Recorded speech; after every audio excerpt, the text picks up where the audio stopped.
Eu sou Batista Penteca. Ah, é? Tô falando baixinho, viu? Baixinho. Ninguém ouviu. Ninguém ouviu. Mas o que acontece hoje, eu tô falando hoje, em muitos lugares, dom do Espírito, que a gente não pode pôr o Espírito Santo numa caixinha. Se a pessoa se dispõe, é fantástico. A história dessas mulheres é fantástica. Já aconteceu de feminista deixar de ser lendo meus livros. Já aconteceu de gente que não estava decidida por fazer história do cristianismo, está fazendo história do cristianismo e estudando sobre as mulheres. Por que, Ruth, você acha, nas suas análises, lendo a história, por que as vozes femininas foram caladas? Fala, galera! Jesus Cop, Douglas Gonçalves por aqui para mais um Jesus Cop podcast. Eu tenho certeza que hoje você vai ser profundamente abençoado, inspirado aqui nessa mesa de comunhão. Toda segunda-feira, 10 da manhã, a gente está aqui com um convidado e um dos grandes propósitos nossos dessa mesa é a unidade da igreja e a gente vê a multiforme sabedoria de Deus em cada um dos seus filhos e filhas e discípulos e tem sido muito bom. Eu tenho sido muito abençoado por cada vez que eu estou aqui nessa mesa de comunhão e hoje não vai ser diferente. Então eu quero te falar uma coisa. Durante o papo aí, aquilo que o Senhor for falando no seu coração, for queimando no seu coração, vai deixando um comentário e depois você vai pegar esse link e mandar nos grupos aí para que mais pessoas possam ter acesso a isso. Fechou? Então vamos embora. Podcast de hoje.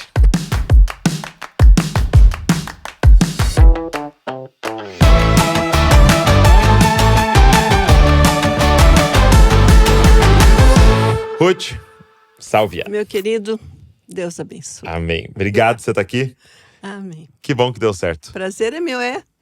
Finalmente deu certo. Muito bom, muito bom. Tive uma Covid que me impediu na última vez, né? Foi Olha brava. só, foi por causa disso? Foi por causa da Covid. Fiquei 2 semanas meio ruim, mas hoje estou boazinha. Que bom, que bom. Esse nome Covid é um gatilho, né? Ainda é, né? Ainda é recente. Engraçado que eu às vezes estou em algum lugar assim, e aí alguns lugares ainda, em algum cantinho tem uma plaquinha que não tiraram, né? Sim. Precisa usar máscara. É engraçado que eu olho para aquilo, me dá um sentimento, assim, e um dos sentimentos é, ai meu Deus do céu, esqueci, porque eu descia do carro toda vez sem a máscara. É essa sensação mesmo. E de barba era terrível.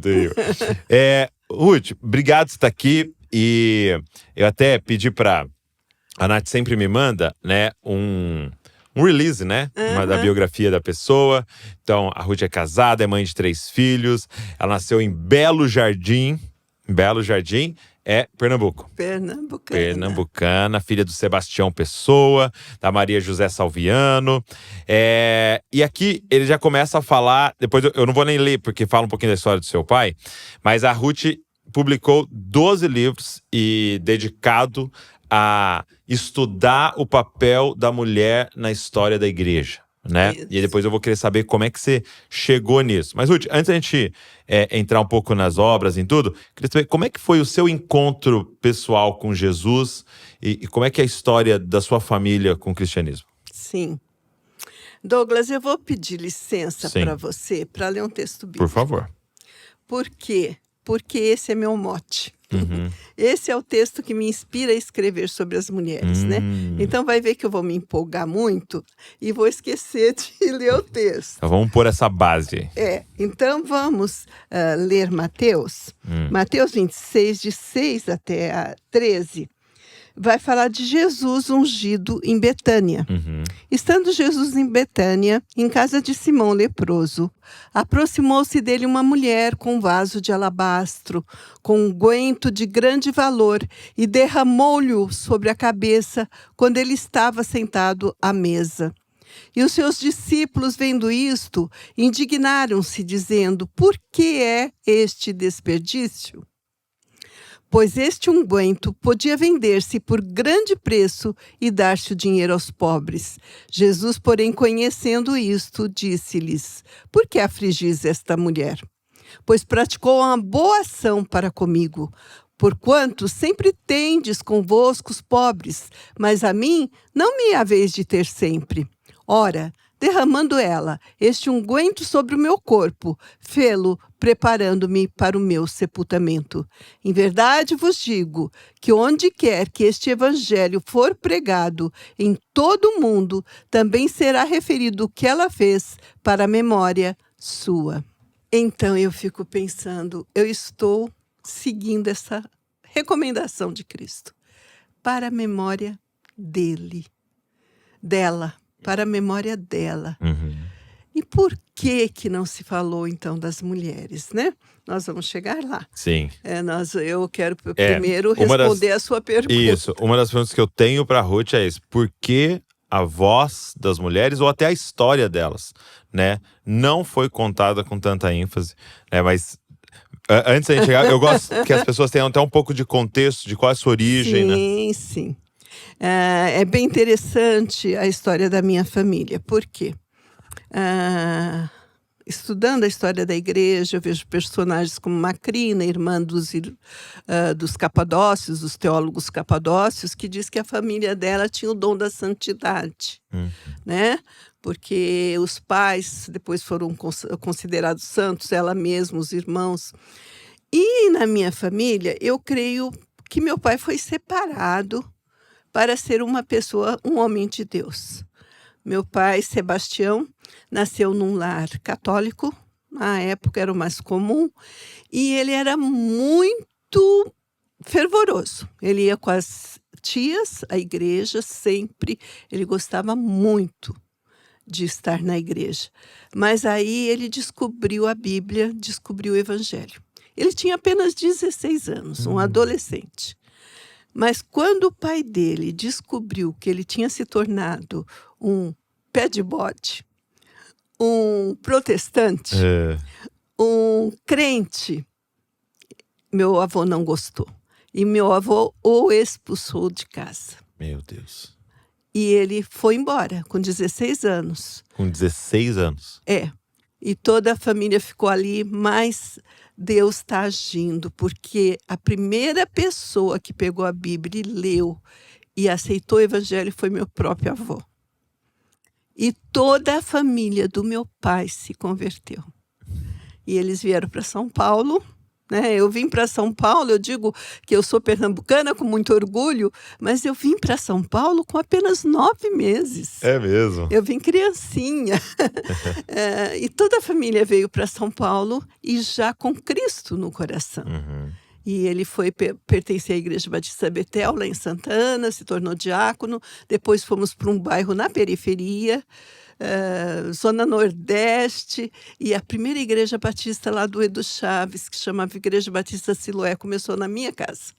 Na sala era o templo, no quarto era uma classe de EBD, e no quintal estavam as crianças, e assim ia funcionando. E eu ficava me achando, né? Porque eu não sabia ler ainda.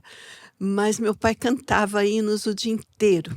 Gostava de cantar hinos da harpa. A Bíblia ele leu mais de 60 vezes. Uau. Eu via ajoelhado ao pé da cama quando ele ia dormir. Então eu cresci nesse ambiente evangélico mesmo. E aí eu chegava a uma visita na igreja e me estendia o cantor, porque eu estava cantando os hinos, porque eu sabia de cor. E eu fazia que eu sabia ler.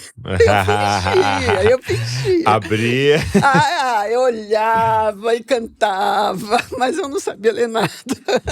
Isso quantos anos? Eu tinha 5, 6 anos. Entendi. Aí nem fui considerada membro fundadora da igreja, né? Minha irmã foi, minha mãe, meu pai, mas eu não, né? Que eu ainda nem era batizada. Mas foi isso, a conversão. E aí em São Paulo, eu fui crescendo sempre dentro da igreja. Mas é interessante que muita gente vai para São Paulo para ter oportunidades. Comigo aconteceu ao contrário. Quando eu saí de São Paulo, que fui para Campinas, que as portas se abriram. Lá eu já era professora, dei aula no Objetivo, fiz estudos sociais, sempre gostei muito de história. Mas foi aqui, na igreja, que um colega falou: a faculdade teológica está precisando de um professor para a história dos batistas. Você pode lecionar? Eu falei: mas eu não tenho teologia. Ele falou: não tem problema, é uma matéria histórica. Mas aí eu quis fazer teologia. Aí fiz teologia, fiz mestrado, fiz pós-graduação em História do Cristianismo. Aí comecei da dissertação, já comecei a escrever e não parei mais. E havia um incentivo grande na sua casa pelo estudo, para se formar, para estar na faculdade, porque naquela época eram poucos, né, que se formavam, poucos. Né? Eu acho que o desejo era só meu mesmo, viu? Porque eu sempre pensava assim, eu quero estudar até onde der. Eu quero fazer faculdade, eu quero fazer mestrado, doutorado, pós-doutorado, eu quero estudar tudo. Eu sempre gostei. Mas tinha alguém ao seu redor que... Era meu pai, sempre foi Uhum. meu pai. Meu pai, ele não comprava uma camisa para ele. A gente, se não desse uma roupa, ele ficava sem usar roupa. Mas ele não ficava sem livro. Ok. Aquela coleção César e Cantu da História Universal, ele comprou inteira. Chegava do Rio, uma por mês. E ele ficava esperando chegar. Ele leu todos, 50 volumes, sei lá. Ele leu tudo. E ele gostava de história, de astronomia. Ele era autodidata, porque ele estudou pouco. Uhum. Mas que conhecimento! E da Bíblia ele sabia o que a gente fala, os endereços. Sim. Ele citava o versículo e o endereço. E quando ele perguntava pra a gente não sabia, a gente levava bronca. Ele ficava bravo. Como, minha filha, que você não sabe? Precisa saber. A gente precisava saber. Mas ele gostava. E a conversa dele era sobre Deus, era sobre a Bíblia. Quando ele encontrava uma pessoa, quando ele chegava na minha casa depois de casado, ele evangelizava a minha faxineira. O negócio dele era falar de Deus. E foi um paizão. Eu agradeço a Deus até hoje o pai que eu tive. Ele fez muita diferença na minha vida, né? Isso é muito legal que você está contando, porque a gente tem falado muito aqui, o poder da contemplação, né? Que a gente é resultado daquilo que a gente contemplou, né? E aí você está contemplando, porque um pai pode falar, filho, você tem que ler, você tem que estudar, mas quando você vê, né? O exemplo. Quando você entra na sala e ele tá lá lendo, aí você entra na sala, ele tá lá lendo, você entra no quarto, ele tá lá lendo. Não adianta, aquele negócio vai fixando em você, quanto menos você perceber, você tá atrás de livro. Porque a minha história é parecida nesse sentido. Meu pai é um leitor voraz. Eu digo pra galera, eu nunca vi meu pai sem um livro, lendo um livro. Nunca. Sim, meu pai, ele...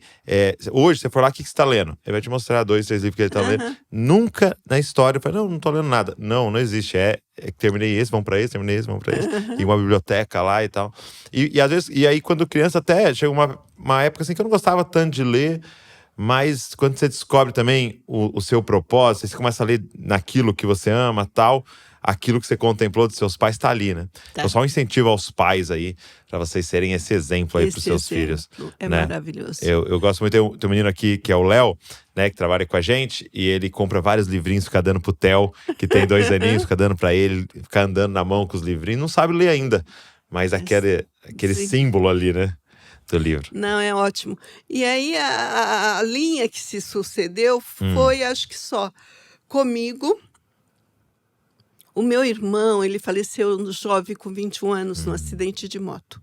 Ele gostava, ele escrevia poesias. É mesmo? E ele recitava poesias do Gonçalves Dias e tal. Ele queria até escrever um livro comigo. Mana, vamos escrever um livro juntos.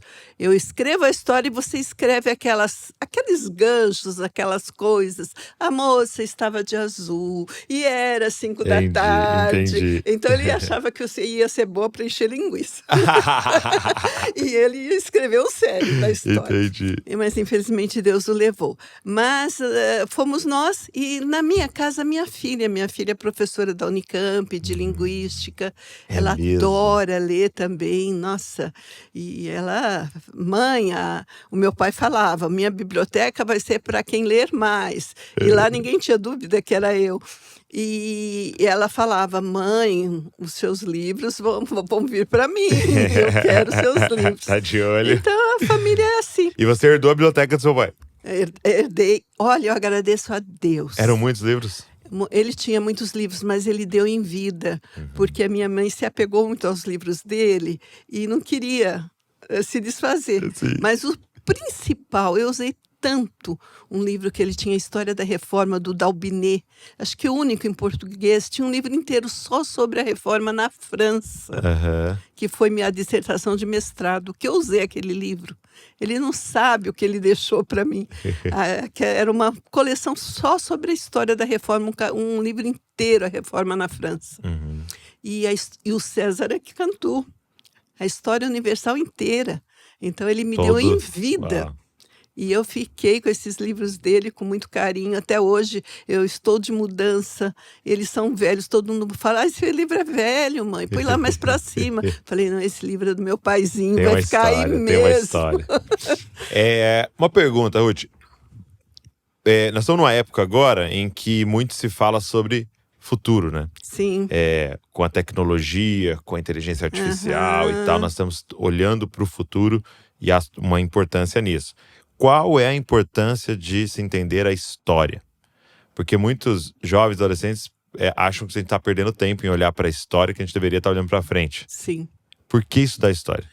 Por quê? Porque a história nos ensina. A história tem uma função pedagógica. A gente aprende muito com a história, porque a história ela tem ciclos, ela é cíclica, tem altos e baixos. Ok. E isso você vai vendo se repetindo. Então, quando você aprende, você vê o Império Romano. No Império Romano, eles queriam ter um filho só. E de preferência homem. Eles mandavam rejeitar as meninas, jogavam nos lixões. E eram os cristãos que as acolhiam e cuidavam delas. História linda do cristianismo primitivo. E o livro...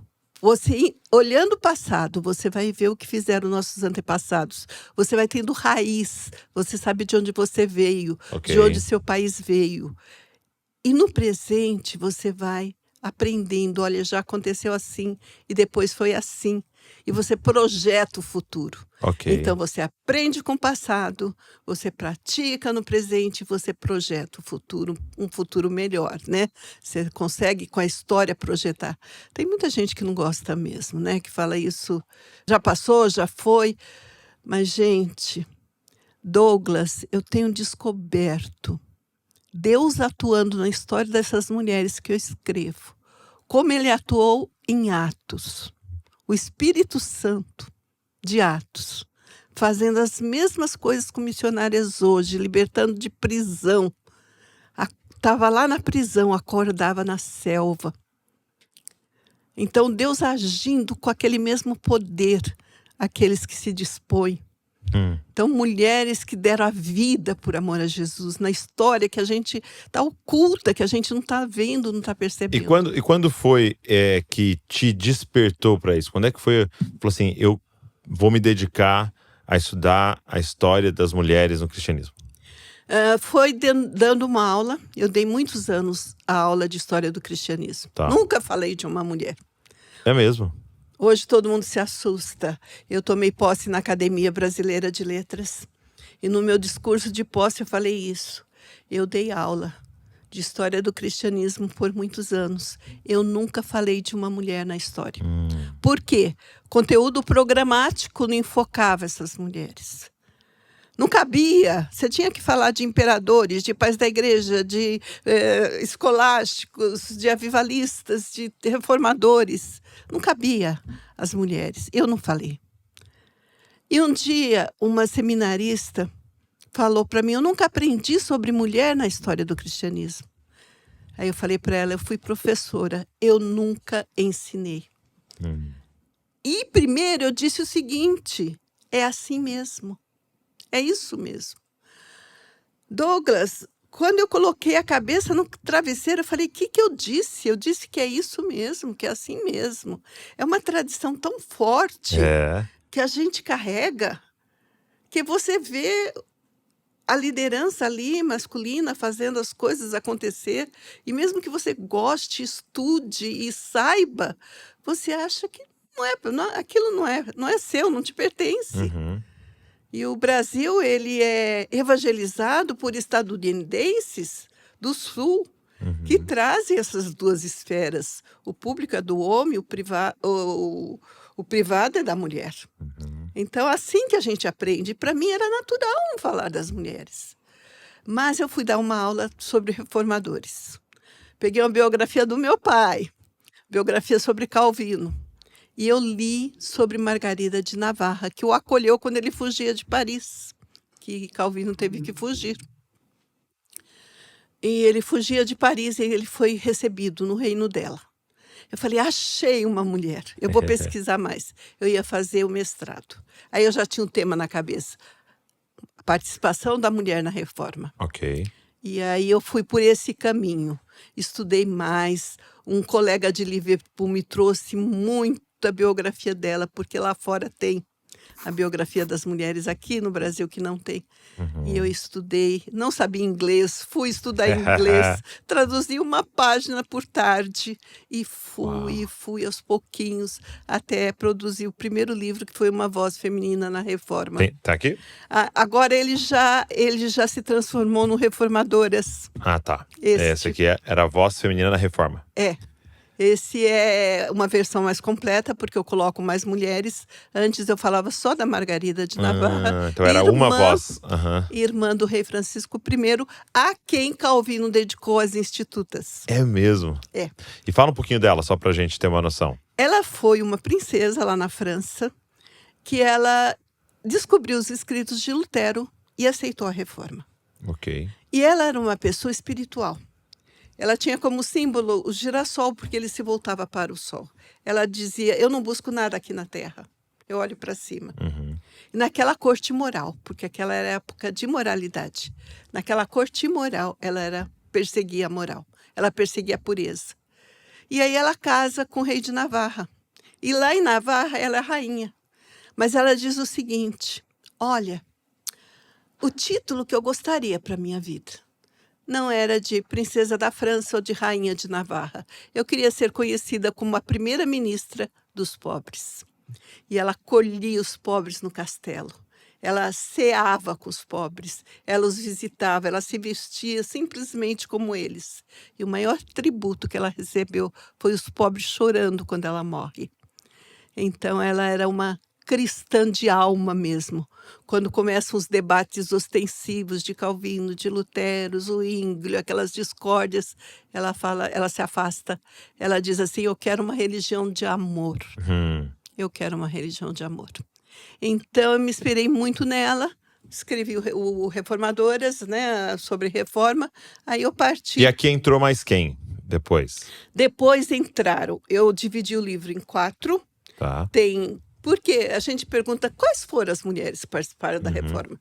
Nobres, que tinham acesso pela posição, tinham acesso a boas bibliotecas. Então, as nobres, as apologetas que gostavam de estudar.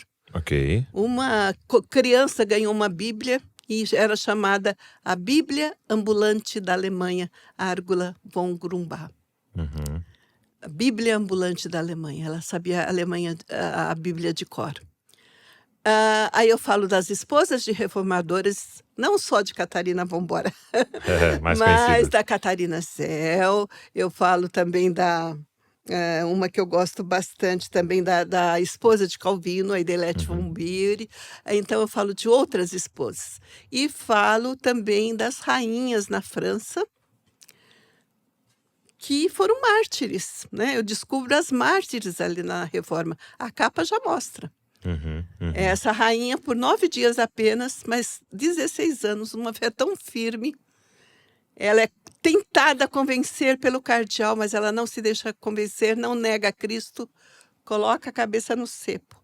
Recita primeiro o Salmo 31. Cria em mim, ó Deus, um coração puro. Renova dentro de mim um espírito reto. E o cardeal recita tudo em latim depois, porque a língua sacra era o latim. E ela queria falar inglês para que o pessoal conhecesse.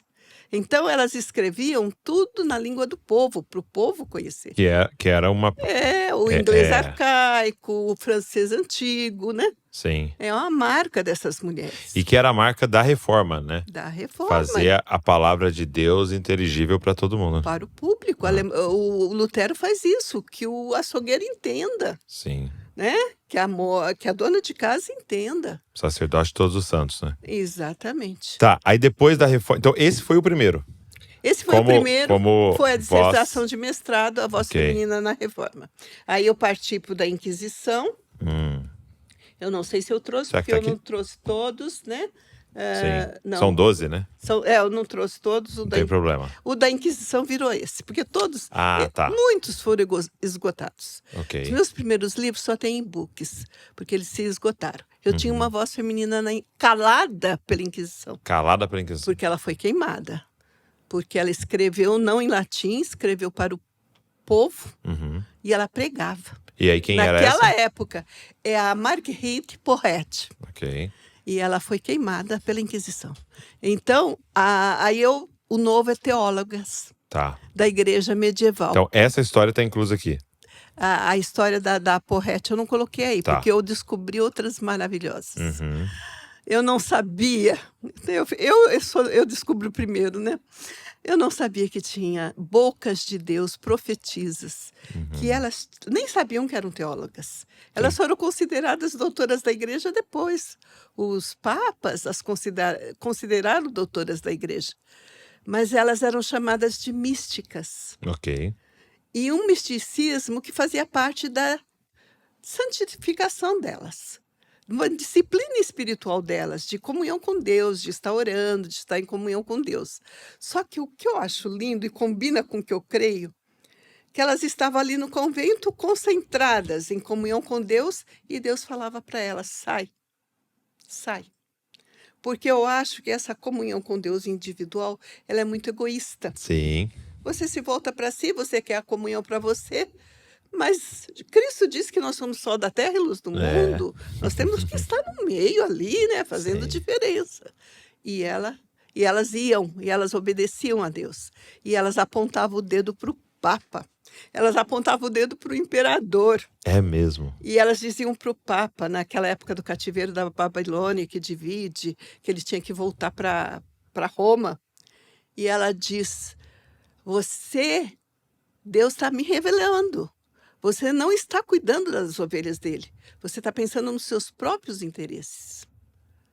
Peça perdão. Cuide das ovelhas. Cuide da alma das ovelhas. Porque o Papa, naquela época, pegava espada e ia, né? Então, elas são realmente, eu considero pré-reformadoras. Pré-reformadoras.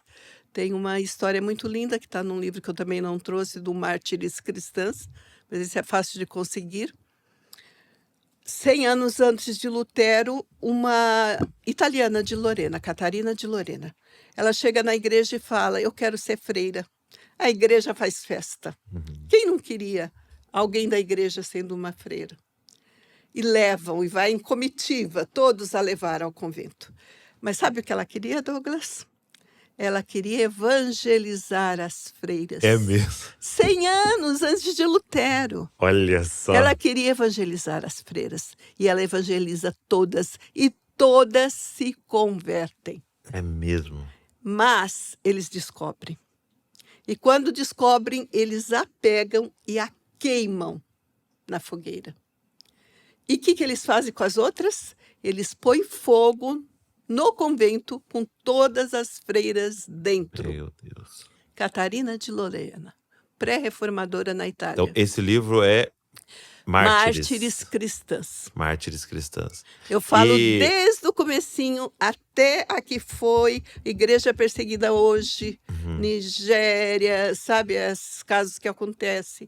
É um livro muito completo, tem todas as épocas, eu passo por todas as épocas falando desses casos.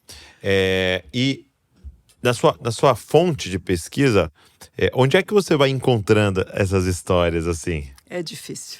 É difícil, por isso que eu tive uma estafa mental até ano passado, estou mais diminuindo, porque é difícil. O que eu quero? Eu procuro livros mais próximos da época possível. Tá. Quando eu estudo Igreja Primitiva, eu estudei muito Pais da Igreja, para ver o que eles falavam sobre a mulher. E neste livro de... Vamos passar para um outro? A gente já passa para o outro. Tá bom, nós estamos... Vozes femininas no início do cristianismo. Tá. Aqui que você sabe a razão da discriminação com a mulher. Tá. Porque o próprio pai da igreja, Tertuliano, ele diz o seguinte: mulher, você é a porta do inferno. É mesmo. Por tua causa houve a queda da humanidade. Você tá. foi a culpada. E a mulher carrega no ombro de ser Eva.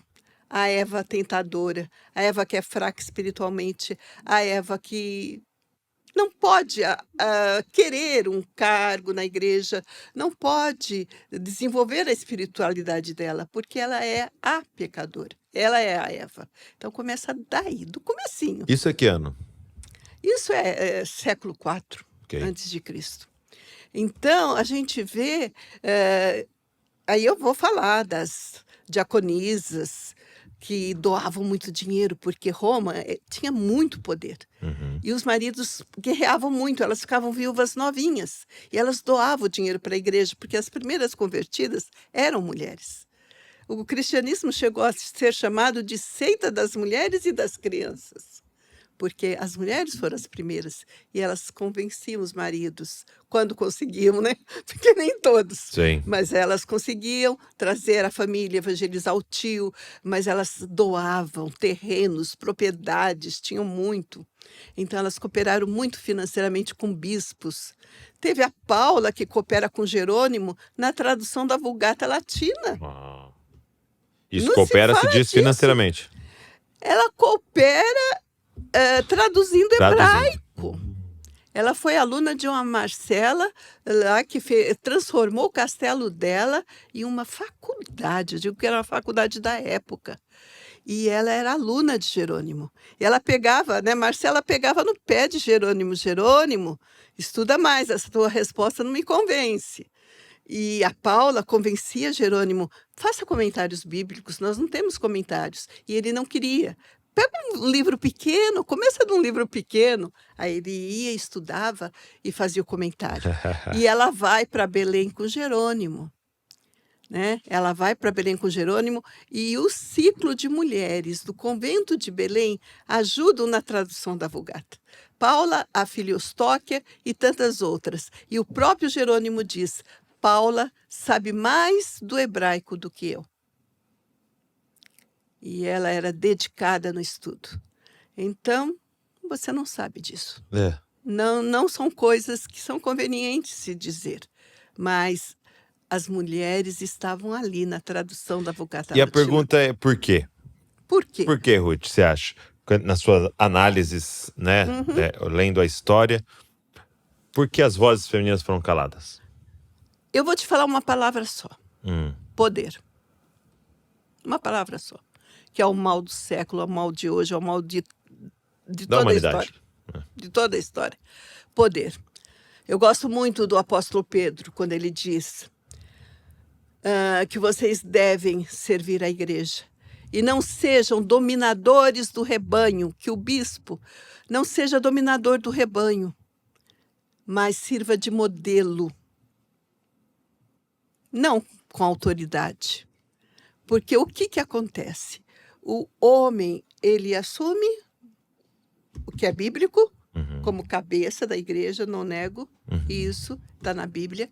Ele é o cabeça, vamos dizer assim, da casa, né? Estou falando da igreja. Da casa. O cabeça da igreja é Cristo. Sim, da casa. E Cristo, a gente não pode tomar o lugar do noivo. O noivo é Cristo, a gente não pode tirar a noiva dele. A noiva de Cristo é a igreja. E esses homens, o que eles faziam? Uma religião romana, que transforma um simples cristianismo. Cristianismo de amor, de união, de doação, de perseguição, mas não odeia ninguém, de cidadão do céu. Cristianismo lindo. Transforma isso quando se torna a religião oficial do Império Romano. E aí tem um erro muito grande que muitos cometem, dizendo que foi Constantino que tornou essa igreja oficial. Foi Teodósio, não foi Constantino. Constantino deu liberdade de culto aos cristãos. Mas foi o imperador Teodósio que declarou o cristianismo como religião oficial de Roma. E Teodósio, ele continua, né, seguindo o cristianismo, mas a gente vê que o sacerdote romano tinha muito poder. As vestes suntuosas, era Ele mandava na igreja e às vezes até no governo, né? Era realmente uma coisa fora de série, muito diferente de um cristianismo do caminho, do cristianismo simples de Jesus de Nazaré. E aí as mulheres não eram relevantes. Nem na sociedade romana, que elas não tinham direito nem a ter nome. Você vê os nomes derivados. O Paulo, você encontra Paulas, que era o nome da família que vem. O Cláudio tem as Cláudias, né? Melânio tem as Melânias, e por aí vai. Elas Elas não nem, na tinham, verdade, nem tinham nome, era nem só tinham nome, era o derivado nome da do. família. Aí você imagina, nasce 5 filhas. Então você tem a Cláudia 1, a Cláudia 2, a Cláudia 3. É mesmo? Aí, às vezes, tinha uma avó que já tinha esse nome da família. Então tinha, como a Melânia, tinha a anciã e depois Melânia jovem, que foram doadoras, né? Foram pródigas em doar todos os seus bens, ficar sem nada quase para a igreja. Mas era assim. E salvação por obras, a gente vê Constantino relutando em batizar, batiza no último momento, porque ele acha que a água do batismo vai purificar seu pecado. Então deixa eu ser batizado quando eu estou quase morrendo, que eu não vou cometer mais nenhum pecado, né? Já entro direto. Já, né? A água já purifica. E isso também traz a mulher, e tem nesse livro, esse livro vai explicar muita coisa. Esse Vozes Femininas no início? No início do cristianismo, ele explica muita coisa. Ele vai, por exemplo, explicar que as mulheres não devem querer ascender a cargos. Tinha as diaconisas na época. Eu falo das diaconisas, falo das mártires, das mães chamadas as amas do deserto, que vão para o deserto porque elas não aceitam aquele cristianismo que está ali. Mas a gente vai entender o porquê. E aí elas eram incentivadas a não querer ascender. Não querer, né, elas cooperavam. A própria Marcela, que era uma doutora naquela época em teologia, que entendia muito. Quando Jerônimo vai para Belém, fica vazio. A quem os bispos vão perguntar? Porque é época de seitas que vão entrando. Arianismo, né, as seitas no cristianismo. A quem eles vão perguntar? Eles perguntam a Marcela. Mas sabe o que ela fala? O que eu estou falando não é de mim, não. Foi Jerônimo que me ensinou. Ela nunca dizia que era dela mesma. As próprias mulheres tinham esse pudor de não revelar que eram elas que estudaram, elas que sabiam. Depois, quando Paula morre, que ele vai fazer o elogio dela, ele pede até desculpa. Desculpa eu estar gastando tempo falando de uma mulher. Mas ela foi muito preciosa. Então, Jerônimo escreve uma carta elogiando Paula. Aqui ajudou na tradução da Vulgata. E então você está dizendo que uma das questões que você levantou também é essa visão da mulher como responsável pelo pecado ter entrado e então tome cuidado com você disse que ele declarou que era a porta do inferno? Mulher, tu és a porta do inferno. O livro que ele escreveu chamava-se O Adorno das Mulheres. Sim. E ele escreveu esse livro para dizer como a mulher devia se vestir. Ele fala, como você tem coragem de usar joias que as romanas se enfeitavam, e era sobrancelhas, e era, né, coisas que se usa hoje, maquiagem. Como você tem coragem de se vestir se por dentro você é podre, como sepulcro caiado? Meu Deus. Então era forte a fala, né, deles, muitas vezes, contra a mulher. Principalmente Tertuliano, que depois a gente vê algumas coisas não boas dele também, né? Mas a minha pergunta é a seguinte, porque Jesus vem, às vezes as pessoas que leem a Bíblia como a gente lê com uma cabeça de agora, né, uma cabeça moderna, a gente não tem noção de quão disruptivo era a forma que Jesus tratava mulheres e crianças, Sim. quão diferente era a questão de mulheres estarem incluídas ali nas cartas, nos evangelhos, Sim. né? A gente não tem noção, né, de você ler um texto ali que para a época era um escândalo aquilo ali. Né? Então o cristianismo vem carregando isso. Né? Você tem relatos de as histórias das mulheres até esse século III, século IV ali, como é que era o papel da mulher na igreja, vamos chamar assim, primitiva, né? O que eu optei fazer, Douglas? As pessoas me perguntam, você não vai falar das mulheres da Bíblia? E o que eu respondo? Eu falo, a Bíblia fala por ela mesma. Ela fala por ela mesma. Eu não gosto, sabe? Nem de assistir, às vezes, séries que falam sobre. Eu acho que desvirtua o que está aqui na Bíblia.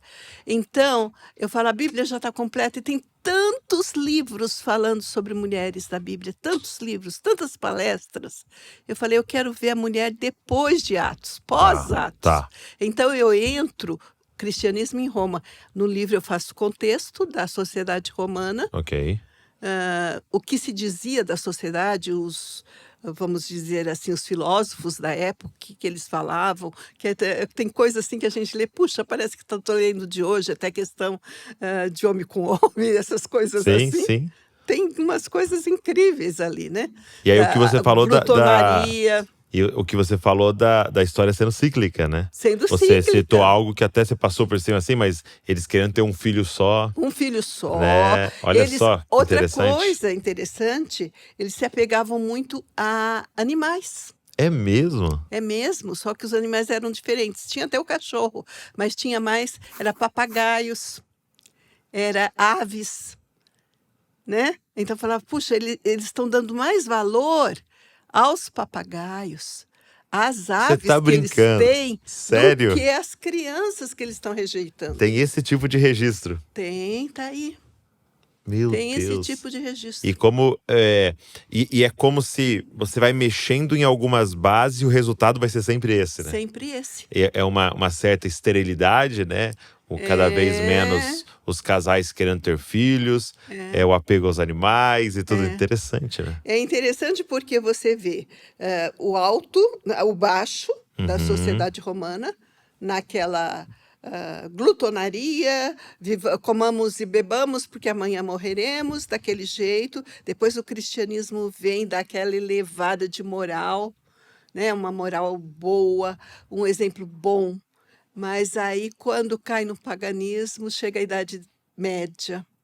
Grande tempo da Europa cristã, do jeito deles, com a veneração a relíquias, culmina com a indulgência, com o perdão do pecado, o pagamento pelo perdão do pecado. Então, aí depois tem essa parte da reforma, que vai dar uma outra elevada, e vai vir o século XVIII totalmente imoral, que é o século de Voltaire, as mulheres tendo o segundo marido, porque em Roma se dizia que a mulher trocava de homem como quem troca de roupa. Aqui nós temos o século de Voltaire, século XVIII, do deísmo, se dizendo que era feio o homem sentir ciúme. Então, o primeiro marido recebia o segundo como um amigo. Até. É mesmo? Então, é essa, Vozes Femininas nos Avivamentos, que conta sobre o século XVIII. Ele ficou um livro grosso, meu pastor Elias da Rocha, ele diz que é o melhor livro que eu escrevi. E aí aqui você vai falar das vozes femininas ali nos avivamentos do século XVIII, XIX e do XX. Do XX. Tá. Eu chego até a Rua Azusa. Legal. Eu vou até a Rua Azusa, eu falo da Fanny Crosby, dos hinos dela, eu falo da Frances Willard, que vai defender direito ao voto das mulheres. Mas por que ela defende? Porque havia o mal da embriaguez. Então ela dizia assim, o bêbado vai votar contra a abstinência? Não. O dono do salão, do bar, vai votar contra? Não. O político que tem o conchavo com comerciante vai votar contra? Não.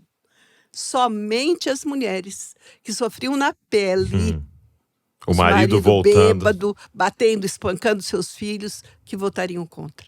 Por isso que ela defende o direito ao voto. Por isso que eu falo do feminismo, que não tem nada a ver, porque não se pensava nelas mesmas. A Frances diz assim, não é para o meu próprio bem. Se fosse, eu não teria coragem. Eu faço isso pela mulher, eu faço isso pela criança de face envelhecida, eu faço pela nossa pátria. Muito bom. Então, são mulheres diferenciadas que lutam pelo coletivo, não pela individualidade. A Rua Azusa é um dos avivamentos mais famosos, né? Quais eram vozes femininas ali na Rua Azusa? Na Rua Azusa, nós temos a que praticamente inicia o movimento da santidade. Começa com isso, né? Com o movimento da santidade, é FEB, né? É aquele PHOEBE, Tá. mas eu acho que falava FEB Palmer. Ela é a fundadora. E depois aparece, né? Tá me fugindo o Não nome tem agora. problema. Eu também tô te fazendo perguntas. Não, mas tá me fugindo o nome do principal. É Simon? Simon? Do Simon. Simon. Isso. Eu falo do avivamento do País de Ai, Gales, que falo de legal. bastante coisa.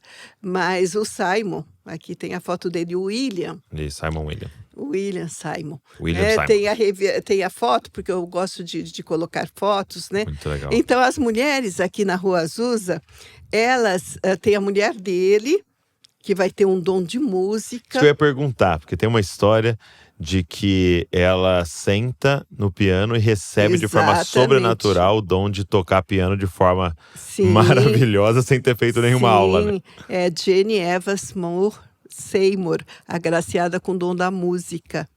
Aí nós temos Clara Lum, Florence Crawford, Lucy Farrell, algumas outras. E nós temos uma história. Eu sou Batista Penteca. Ah, é? Tô falando baixinho, viu? Baixinho. Ninguém ouviu. Ninguém ouviu. Mas eu li aquele livro, eles falam outras línguas. E ali fala muito da língua estrangeira, que é a língua que vem em Atos. Uhum. Porque cada um ouvia falar na sua própria língua. própria língua, esse idioma. Ali, aqui nesse livro, eu falo da Rua Azusa, de um judeu que vai investigar. Porque muitos repórteres, na época, vão investigar o movimento. Uhum. E vai um judeu, mas ninguém sabe. Ele chega lá na cidade meio oculto, James Bond. Ele chega lá para investigar. E ele está ali porque embaixo ficava o lugar onde as pessoas cultuavam a Deus. E em cima estava 24 horas as pessoas orando. Uhum. E aí descem as pessoas que estavam orando e o judeu está ali. E uma adolescente chega para ele e fala: você é judeu, você está aqui para investigar, você isso, você aquilo, você não sei o quê. Esse judeu fica atônito, porque ninguém na cidade sabia por que ele estava ali. Era uma menina, um adolescente, tem aí no livro de uns 12 anos. Ele se converte. Ele se converte ao cristianismo. Meu Deus. Então, é um movimento assim muito marcado bonito, de muitos né? dons, né? Muitos dons, aconteceram muitos dons. E é o que eu falei. E eu estudando agora história, eu vejo esses dons se repetindo com as mulheres missionárias. Meu último livro, que está na diagramação, fala só sobre missionárias. As missionárias sendo transportadas, aqui fala também que não queria pregar, e Deus pega e põe ela lá. É para ter 20, 30 pessoas, tem 200, 300 para ela falar. Uhum. Então, quando eu vejo esses dons se repetindo, elas contando, e eu não pego um livro só. Uhum. Eu sempre, você perguntou alguma coisa da pesquisa, que eu disse que era difícil. Por isso. Porque eu já peguei muita coisa errada. Ah, é? Já peguei muita coisa errada. Que não bate nas Não bate, várias fontes. até de historiadores considerados famosos. Um fala uma coisa, outro fala outra. Tem muito disso, muito disso. Um dá uma data, outro dá outra. Então eu procuro pegar vários livros. E uma coisa que eu acho estranha, eu vou atrás de informação. Mas o que acontece hoje, eu estou falando hoje, em muitos lugares, dom do Espírito, que a gente não pode pôr o Espírito Santo numa caixinha. O Espírito operando, se a pessoa se dispõe, é fantástico. A história dessas mulheres é fantástica. Eu tenho cada história de mulher que a gente iria longe para contar. Eu imagino. E ler sobre histórias, né? Aquilo que a gente falou, tem a ver com essa contemplação, né? Porque se lê teologia, são os conceitos, os princípios e tal, a gente vai aplicando, isso é maravilhoso. Mas quando você vê alguém vivendo aquilo, como aquece a nossa fé, né? Como nos incentiva, né? Aquela pessoa conseguiu, aquela pessoa era muito improvável, Deus a transformou, ou Deus a curou, ou não. E tem muitas que falam, se ele quiser ele me cura, mas ele pode não me curar, não importa, eu tenho a graça dele, né, que é mais que suficiente, que tá bom. E aí a gente vai se identificando, né? Sim. E essa é uma das principais razões de você ter escrito, né? Dedicado anos da sua vida nisso, né? porque a gente precisa desses modelos, né? Porque é uma questão de identificação, né? A gente lê a história de um homem e é inspiradora para todo mundo. Sim. Mas, de fato, para a mulher, ler a história de uma outra mulher é ainda mais, né? Douglas, eu tenho tido assim boas notícias. Tem coisas que a igreja, eu acho que não mudou, que está até retrocedendo em alguns aspectos. Mas, às vezes, já aconteceu de feminista deixar de ser lendo meus livros.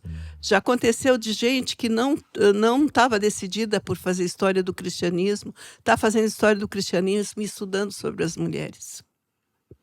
Então eu fico feliz. Sim. Testemunhos, né? Um senhor lá de Porto Alegre, até não evangélico, escreveu para mim e falou do início do cristianismo, que gostou bastante. E aqui eu ataco em termos, mas eu conto sobre paganismo, sobre salvação por obra, sobre penitências, que eu falo isso aqui. Isso não está na Bíblia. A religião de Jesus não era assim. E ele elogiando o livro. Então, conquistando esses leitores, homens, essas mulheres estudando história do cristianismo, deixando de ser feministas. Tudo isso, para mim, é bênção de Deus. É bênção pura. É o alvo, né? É o objetivo. É o objetivo, exatamente. E aí, o que vem na sequência? Eu escrevi sobre Brasil, né? Do Avivamento. Eu escrevi sobre Brasil. Você falou bem que esse é o seu xodó. É o meu xodó.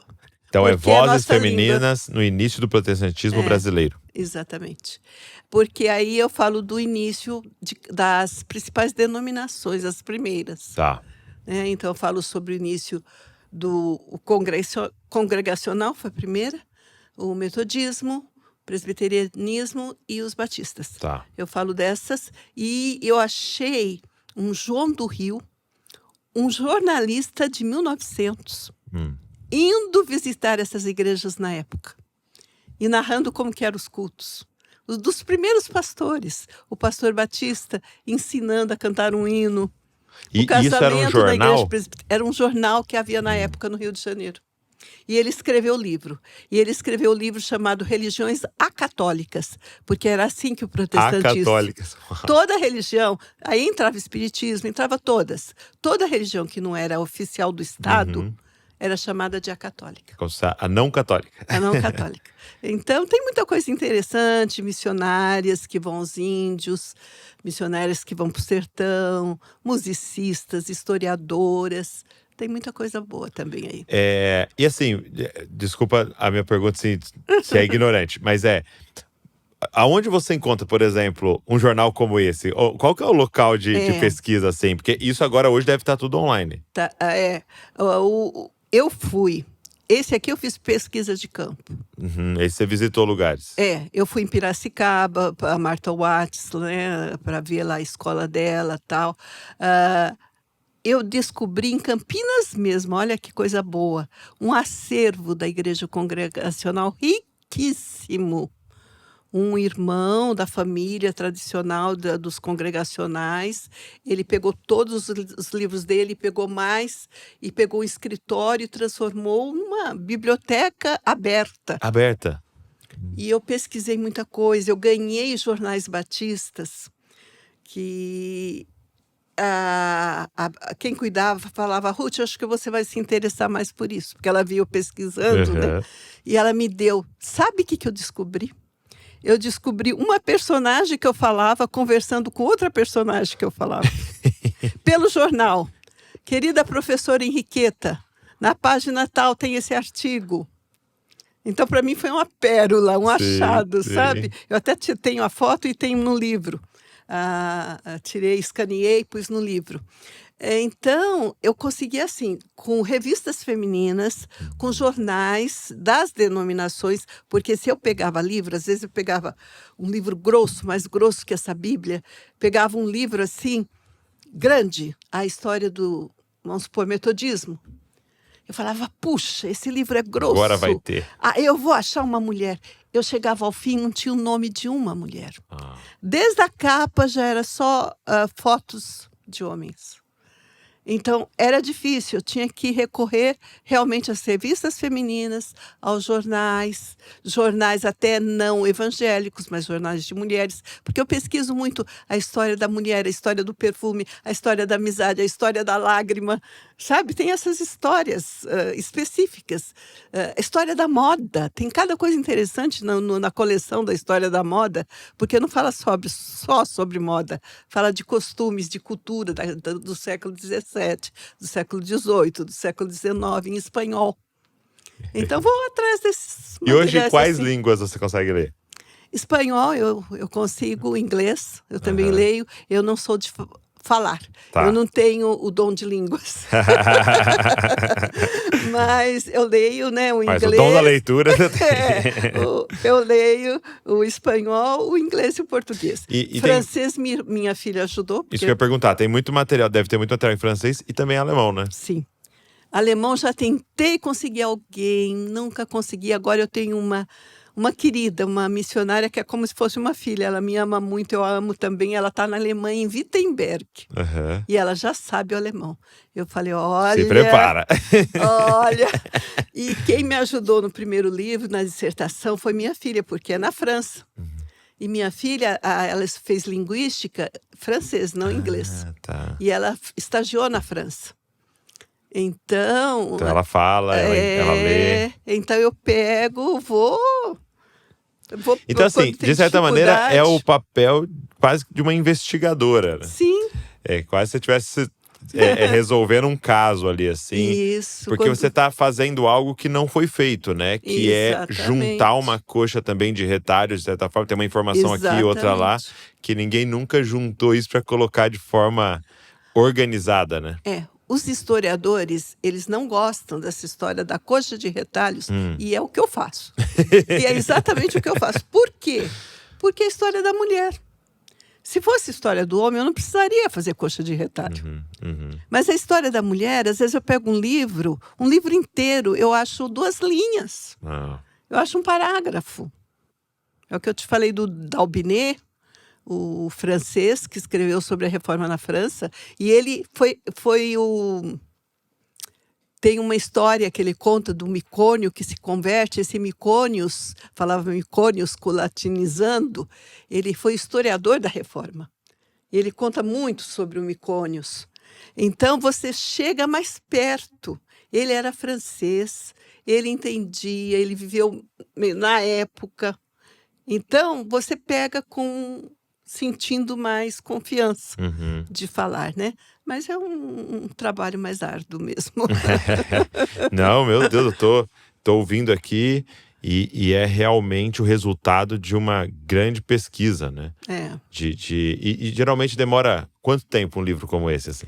Em média 1 ano. 1 ano. 1 ano. 1 ano dedicado a um tema. Porque eu primeiro seleciono as fontes, aí descarto as fontes, algumas… Aí eu começo escrita, aí eu vou ver… Porque eu fui professora de metodologia da pesquisa. Sim. Então, você tem que montar um sumário para ser seu guia. Mas, às vezes, no meio do caminho, eu tenho que dar umas invertidas. Ou se eu não dou, o editor vai dar. Né? O Maurício Zacari vai pegar, faz né? Ficar perfeito. Ele fala, vamos mudar esse capítulo de lugar? Vamos, ele faz mesmo e fica muito bom. Fica bem melhor, eu tenho que reconhecer. E aí você fez 3 livros que são 3 devocionais, né? Isso. Que é Heroínas do Amor, Heroínas da Graça e Heroínas da Fé. Isso. Né? E como assim devocionais? Devocionais, por quê? Porque eu falo, vamos supor, dessas mulheres que eu tenho aqui, de outras que eu nunca falei nos livros, eu pego um trecho impactante, Tá. um trecho pequeno da vida dela, em que ela deu um testemunho muito bonito, que pode servir de inspiração para as mulheres de hoje. Eu uso aquele trecho, eu faço uma reflexão pequena e uma oração. Uau. Então ficam livros finos e eu tenho oportunidade de trazer muitos mais nomes. Muito legal. Muitos mais nomes femininos. Então cada dia eu meditar em uma personagem da história. É 1 por semana a ideia. São 52 devocionais. Mas 52 em cada um? Em cada um. Legal. E a ideia era que fosse uma devocional particular. Mas foi na época da pandemia, Sim. o pessoal começou a usar para grupos de estudo começou a usar esses livros. É mesmo? Para grupo de estudos. E aí, então, uma vez por eles semana, liam juntos? liam, e era exatamente um por semana. Então, uma vez por semana, se reuniam online e liam uma história. Muito bom. Sabe o que me inspira muito disso tudo que a gente está conversando? É que o que eu reparo é, se a gente conversar com as pessoas que estão nos ouvindo, ou com muitas pessoas, muita gente pode relatar o incômodo em relação a isso. Poxa, cadê as mulheres? Por exemplo, até mesmo quando a gente vê conferências que vão acontecer, vários homens ministrando, falam, poxa, cadê as mulheres? Já aconteceu do Jesuscope, alguém fala, poxa, mas cadê as mulheres? Né? Nos convidados para ministrar e tal. Então, assim, esse incômodo, ele tá cada vez mais se espalhando. Aumentando. Mas a pergunta é, quem vai se responsabilizar e se levantar para fazer algo? Então você está dizendo, não tem o relato da história das mulheres da igreja e tal. Ok, mas quem é que vai se esmerar em fazer uma pesquisa como essa? E fazer a coxa de retalhos. Fazer a coxa de retalhos, e viajar, e tentar ler inglês, e ler em espanhol, e achar alguém que vai traduzir o francês. Para que a gente ache isso e responda a isso, né? Exatamente. Eu acho que em alguns momentos, em vários temas, esse é um tema, mas em vários temas de injustiça, né? A gente não pode ficar no, que pena, poxa, né? Tá vendo? Não, Ninguém fez. Alguém tem que se levantar para fazer, né? É nesse tempo, né, que deu certo. Exato. Exatamente nesse ano que eu começo a fazer minha dissertação, eu recebi um e-mail recente de uma pessoa que falou naquele ano, eu ia fazer o mestrado e eu queria falar das mulheres. Mas o meu orientador falou, muda de tema, porque você não vai encontrar um livro falando sobre o assunto em português. Uau.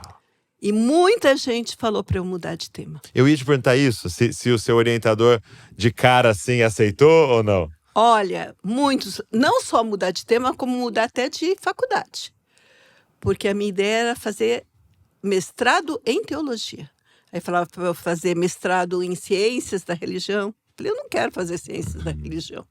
Eu lecionei religiões mundiais, movimentos religiosos. Eu quero fazer mestrado em teologia. E também o tema. Eu acho que da turma, eu fui a única que eu cheguei com o meu tema. Eu falei, esse é meu tema e vai ser esse meu tema. Eu sou teimosa pelas coisas. Que bom, graças a Deus. Mas alguém tem que ser, né, Ruth? Alguém tem que ser. Porque o que eu percebo é assim, toda vez que uma obra muito importante vai ser feita, vai ter resistência. Porque não tinha, realmente, assim, de certa maneira ele estava certo, não tinha livros para ela pesquisar, né? Agora, você insistir em fazer algo que é disruptivo, que é diferente, vai sempre ter resistência, né? Porque se a gente fizer algo que todo mundo está fazendo... E toda vez que eu faço uma palestra numa igreja, em algum lugar, o comentário que eu mais ouço é o seguinte, eu nunca ouvi falar disso. Uau. Tem gente que a gente percebe que no meio do caminho que eu estou falando, até nem está gostando muito, porque está diferente. Eu estou contando uma história do passado, de uma mulher do passado, né? Se eu não faço ali uma aplicação, não faço uma ilustração, não dou aquela rebolada de professora de didática e tal. Tem pessoas que até podem sair, porque eu nunca ouvi falar disso. Encontros femininos vão falar de beleza, de autoestima, ou pode até ter um encontro falando de santificação, de amém, quando tem, né? Mas são temas importantes. São temas importantes, mas falar de história, de mulheres... De missionárias, né? Missionárias antigas. De líderes. De pessoas mártires que deram a vida e não negaram a fé. Aí elas se colocam no lugar. Será que eu daria? Sim. Eu daria a minha vida? Tem mártires que eu conto com filho recém-nascido, amamentava o filho na prisão. A outra estava grávida. A outra é presa com o marido. Morrem crucificados um ao lado do outro. E não negam a fé. Que demais. Então é de se questionar, né? Isso. E eu acho que o incentivo às mulheres hoje, né? De se levantarem, né? Se levantarem. Sim, mudarem a postura. Mudarem a postura, estudarem, se prepararem, se dedicarem. Vai ter resistência, né? Vai ter preconceito. Mas alguém precisa várias mulheres precisam se levantar e fazer isso para que você abra caminho para as próximas, né? Com certeza para sua filha é mais fácil do que foi para você, e para sua neta será um pouco mais aberto do que foi. São novos desafios, mas tem um caminho aberto, e a gente vai preparando para a próxima geração poder viver tudo isso. E a gente tem experimentado aqui, a gente tem conversado muito sobre isso aqui, dessa importância da mulher, no sentido de o Senhor dando uma outra sensibilidade, uma outra forma de ver, que quando a gente traz para a mesa, né, e ouve a todos, quão enriquecido nós somos em tudo isso. Quando a gente entende que não há uma competição, que há uma múltiplas funções para o cumprimento da missão. A unidade do corpo de Cristo, o braço, a perna, tudo junto. Sim. Né? Sim. Tudo junto.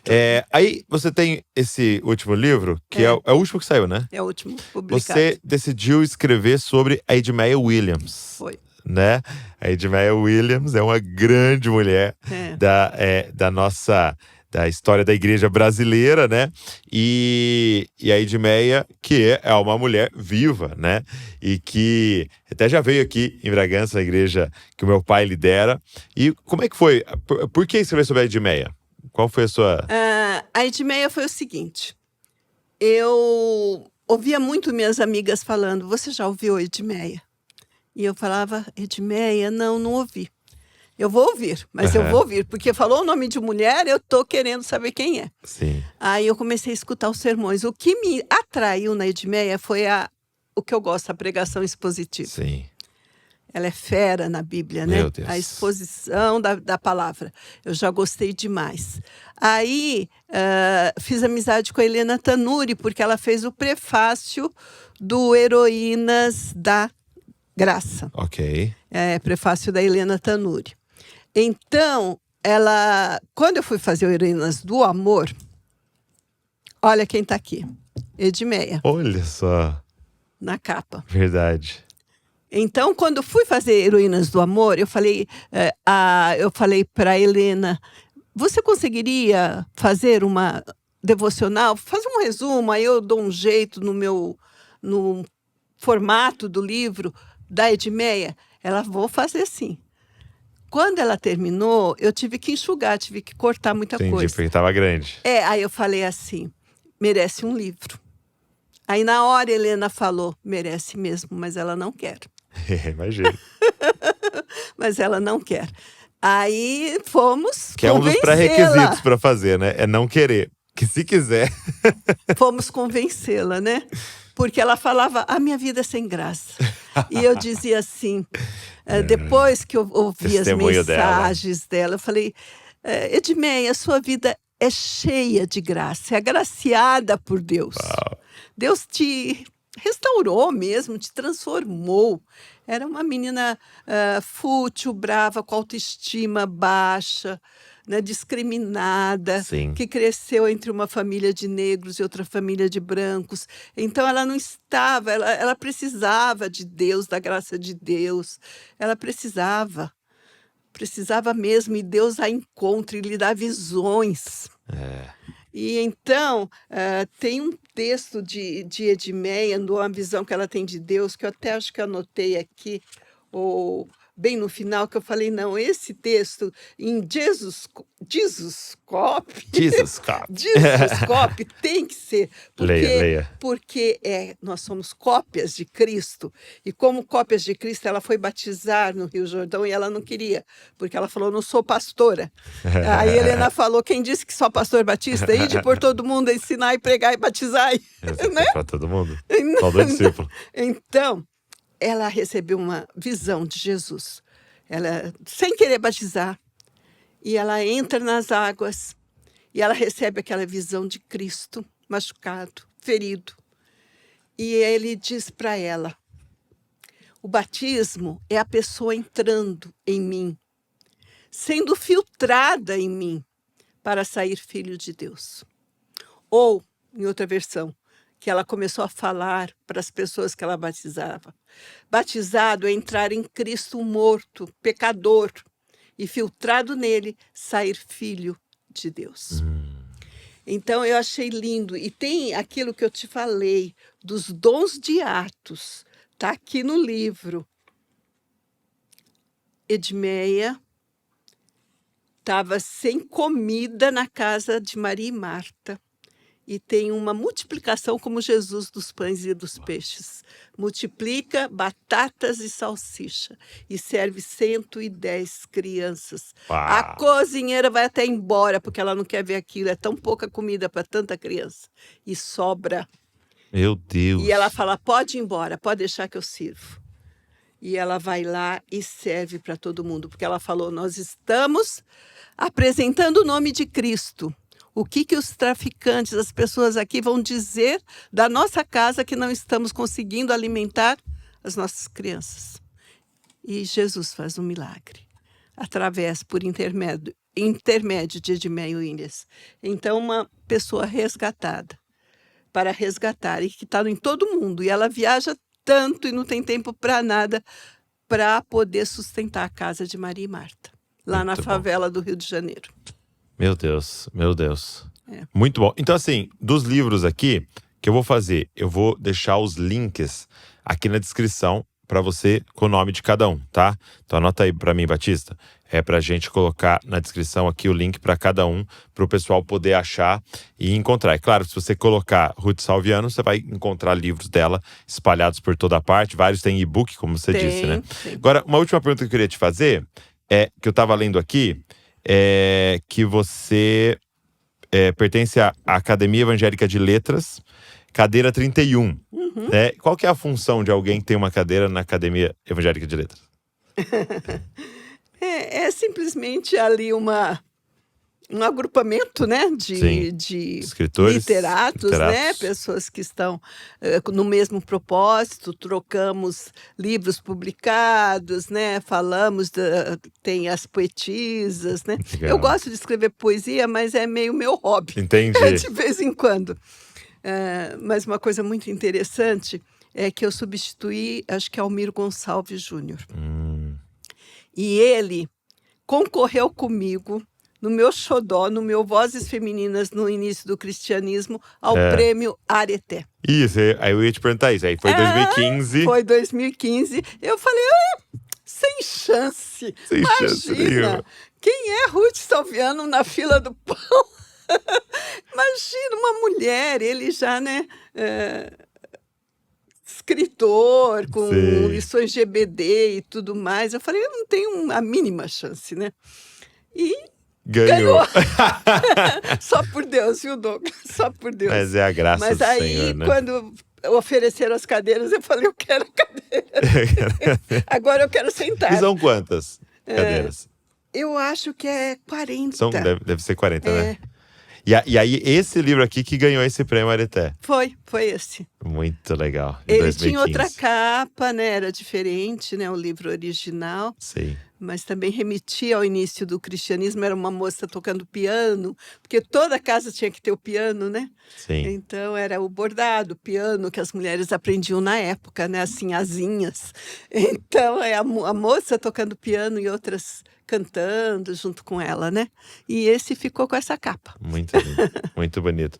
E essa capa aqui, ela é bem, vamos dizer assim, simbólica, né? Porque você tem uma mulher com uma criança, né, no braço e com um livro nas mãos, né? Você está ali cuidando da sua casa, mas ao mesmo tempo também lendo para a criança, mas também estudando. Muito legal. E, poxa, Ruth, obrigado. Imagina. Obrigado por esse papo. Estou à disposição. Maravilhoso. Tenho certeza que tem muita gente saindo daqui inspirada.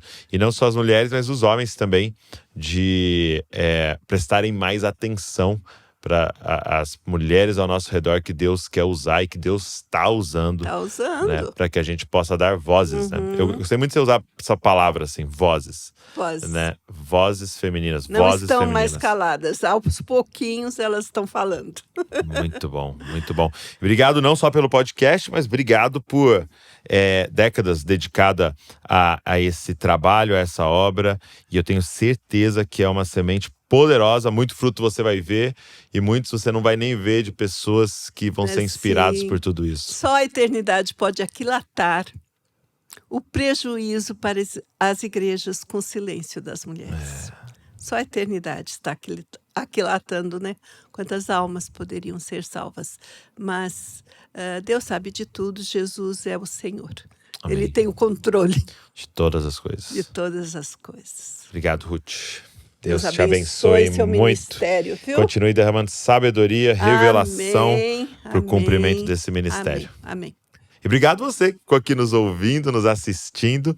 E eu queria pedir para você que você pegasse esse link, como eu disse lá no início, e mandasse para a galera, mandasse nos grupos de homens e de mulheres. Todo mundo precisa ouvir esse papo que a gente teve aqui. Também se inscreve no canal para você receber tudo que a gente está produzindo e deixa um comentário aqui o que mais marcou você nessa conversa. Deus abençoe você e não se esqueça, você é uma cópia de Jesus. Valeu!